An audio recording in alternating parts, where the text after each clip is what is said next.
Jose Lorenzo, natatanging magsasaka ng mais ng Ukol sa kahalagahan ng mga magsasaka.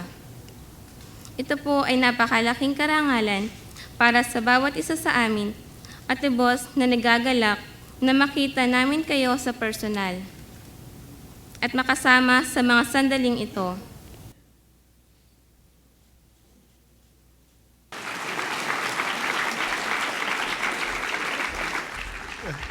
Please take your seats. Good afternoon.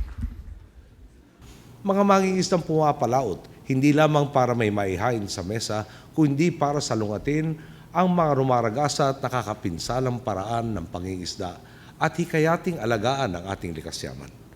Patunay silang hindi lamang sipag ang kailangan sa tagumpay, kundi mahalaga rin tumbasan ito ng prinsipyo, dedikasyon at wagas na malasakit sa kalikasan at kapwa.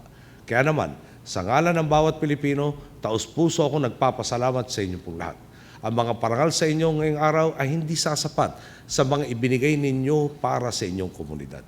Salamat sa pagpupunla ninyo ng inspirasyon at pag-asa. Salamat sa pag-aambag ninyong tungo sa kaunlaran at makabuluhang pagbabago sa ating pong bansa.